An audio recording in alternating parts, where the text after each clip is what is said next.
This is what swells the hearts of the people of Omelas, and the victory they celebrate is that of life. I really don't think that many of them need to take drues. Most of the processions have reached the green fields by now. A marvelous smell of cooking goes forth from the red and blue tents of the provisioners. The faces of small children are amiably sticky. In the benign gray beard of a man, a couple of crumbs of rich pastry are entangled. The youths and girls have mounted their horses and are beginning to group around the starting line of the course. An old woman, small and fat and laughing, is passing out flowers from a basket, and tall young men wear her flowers on their shining hair. A child of 9 or 10 sits at the edge of the crowd, alone, playing on a wooden flute. People pause to listen and they smile, but they do not speak to him, for he never ceases playing and never sees them, his dark eyes wholly wrapped in the sweet, thin magic of the tune. He finishes and slowly lowers his hands holding the wooden flute. As if that little private silence were the signal, all at once a trumpet sounds from the pavilion near the starting line. Imperious, melancholy, piercing, the horses rear on their slender legs, and some of them neigh in answer. Sober-faced, the young riders stroke the horses' necks and soothe them, whispering, "Quiet, quiet, there, my beauty, my hope." They begin to form in rank along the starting line. The crowds along the racecourse are like a field of grass and flowers in the wind. The festival of summer has begun. Do you believe?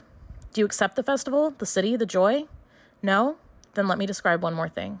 In a basement under one of the beautiful public buildings of Omelas, or perhaps in the cellar of one of its spacious private homes, there is a room. It has one locked door and no window. A little light seeps in dustily between the cracks in the boards, secondhand from a cobwebbed window somewhere across the cellar. In one corner of the little room, a couple of mops with stiff, clotted, foul-smelling heads stand near a rusty bucket. The floor is dirt, a little damp to the touch, as cellar dirt usually is. The room is about 3 paces long and 2 wide, a mere broom closet or disused tool room. In the room, a child is sitting. It could be a boy or a girl. It looks about 6, but actually is nearly 10. It is feeble-minded. Perhaps it was born defective, or perhaps it has become imbecile through fear, malnutrition, and neglect. It picks its nose and occasionally fumbles vaguely with its toes or genitals as it sits hunched in the corner farthest from the bucket and the 2 mops. It is afraid of the mops. It finds them horrible. It shuts its eyes, but it knows the mops are standing there, and the door is locked and nobody will come.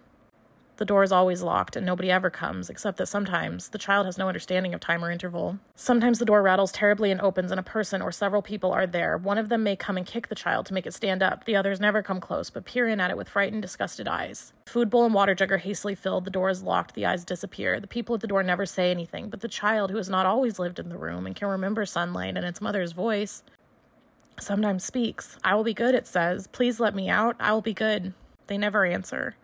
The child used to scream for help at night and cry a good deal, and now it only makes a kind of whining, "Ee-ha, ee-ha," and it speaks less and less. It is so thin, there are no calves to its legs, its belly protrudes, it lives on half a bowl of cornmeal and grease a day, it is naked, its buttocks and thighs are a mess of festered stores, as it sits in its own excrement continually. They all know it is there, all the people of Omelas. Some of them have come to see it, others are content merely to know it is there. They all know it has to be there, some of them understand why and some do not, but they all understand their happiness, the beauty of their city, the tenderness of their friendships, the health of their children, the wisdom of their scholars, the skill of their makers, even the abundance of their harvest and the kindly weathers of their skies depend wholly on this child's abominable misery. This is usually explained to children when they are between 8 and 12, whenever they seem capable of understanding, and most of those who come to see the child are young people, though often enough an adult comes or comes back to see the child.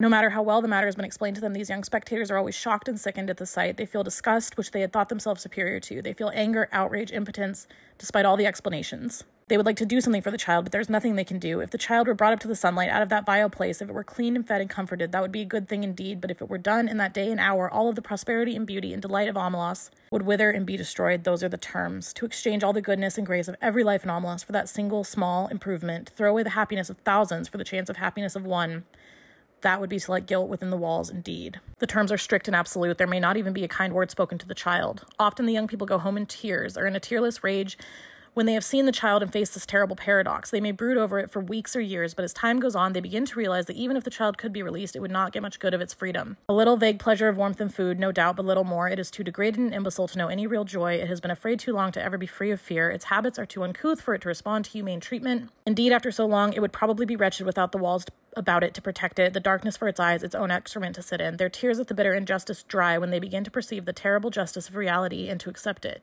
It is their tears and anger, the trying of their generosity, and the acceptance of their helplessness which are perhaps the true source of the splendor of their lives. Theirs is no vapid, irresponsible happiness. They know that they, like the child, are not free. They know compassion. It is the existence of the child and their knowledge of its existence that makes possible the nobility of their architecture, the poignancy of their music, the profundity of their science. It is because of the child they are so gentle with children. They know that if the wretched one were not there sniveling in the dark, the other one, the flute player, could make no joyful music. As the young riders line up in their beauty for the race in the sunlight the first morning of summer. Now do you believe in them? Are they not more credible? But there is one more thing to tell, and this is quite incredible. At times, one of the adolescent girls or boys who go to see the child does not go home to weep or rage, does not in fact go home at all. Sometimes also a man or woman much older falls silent for a day or two and then leaves home. These people go out into the street and walk down the street alone. They keep walking and walk straight out of the city of Omelas through the beautiful gates. They keep walking across the farmlands of Omelas. Each one goes alone, youth or girl, man or woman.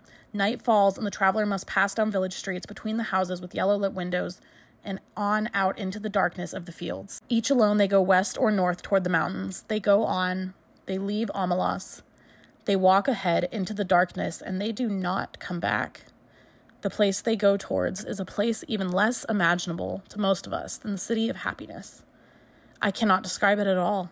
It's possible that it does not exist. But they seem to know where they are going, the ones who walk away from Omelas.